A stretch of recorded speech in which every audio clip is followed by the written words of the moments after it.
Alan starts off this hour in Kentucky. Hey, Alan, welcome to the Dave Ramsey Show. Hi, Dave. Hi, Chris. It's an honor to get to speak to both of you all today. You too, sir. My question today, I'm 52 years old. My wife's 50, and we've got a 10-year-old son.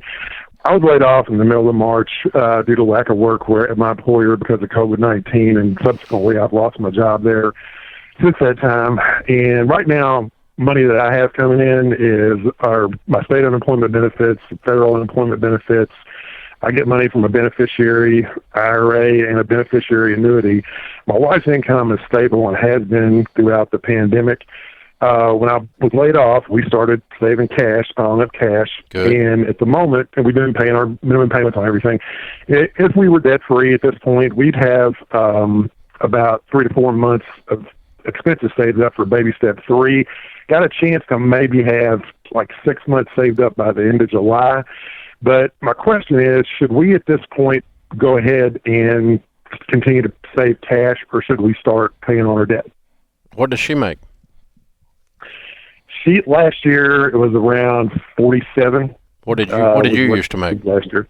Mine was 29, and then had some, like I said, get a minimum distribution from a beneficiary IRA and annuity. Yeah, I know that. But I mean, your career, you were making $30,000. Yes. And you lost that job. So how's the job hunt going? Well, because we've got a 10-year-old, we in Kentucky, we're not, as far as being able to get, day camps and daycares and stuff, and not actually opening them back up till next week. And during the summer months, that's what we would do with our son. He would typically go to different day camps and stuff throughout the summer. A lot of them are still on hold because of COVID. So you haven't even looked? Parks and Rec department. Pardon? So you haven't even looked? No. Okay. When are you going to start looking? Potentially when school starts back up in August. Why? You don't think the day camps are going to open next week? Well, the ones that he goes to, I've not been able to find out any information on them. Mm-hmm. Okay. Well, I'd be concerned about getting back in the saddle if I were in your shoes.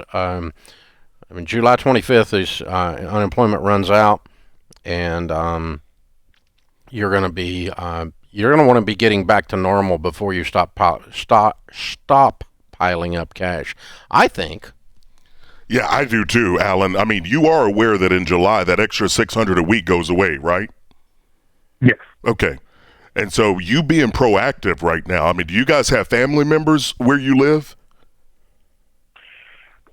We do. Okay. Because, see, that's where stepping out of the box and you start to look and you think, can your kid go over there while you're working? But jump-starting it, that's my fear, Alan, is that a lot of people are sitting back and waiting until the end of July to start to be concerned. And the time to be concerned is now. The time to be proactive is now.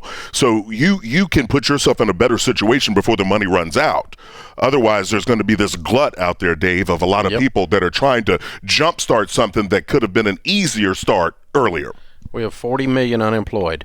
The ones that are on unemployment are all going to be looking for work July the 25th. Yeah. I would get a jump ahead of that line. I don't want to be in line behind 40 million people. That's exactly right. And as you look for a job, it might not be in your area of choice. It doesn't matter. Dave, I heard you say this years ago. It's easier to find a job when you have one. Yeah. And so get some money coming in because it'll just change your psyche. Yeah. I want you the answer to your question is I want you to get stabilized on the career side before you stop piling up cash, because I don't want you to come up short. And I'm worried that your strategy is going to cause you to be unemployed past when you think you're going to. It sounds like you think there's going to be no problem as soon as the child care thing straightens out or he goes back to school, then there'd be no problem just picking up a job. Which the good news is you make $30,000 a year, not $300,000. Those are harder to find. So $30,000 is easier to find. So that's the thing I would get after. And I want to get in line in front of all these people that are going to wait. Oh, absolutely. And this is the time to dust off your resume. Start reaching out to people, friends, coworkers. Let people know that you are looking. Don't be so picky right now that you pick yourself out of an option. Yeah. Well, yeah. I think I'd be a little more urgent than if I were in your shoes than you've been on this so far. Hey, man, thanks for the call.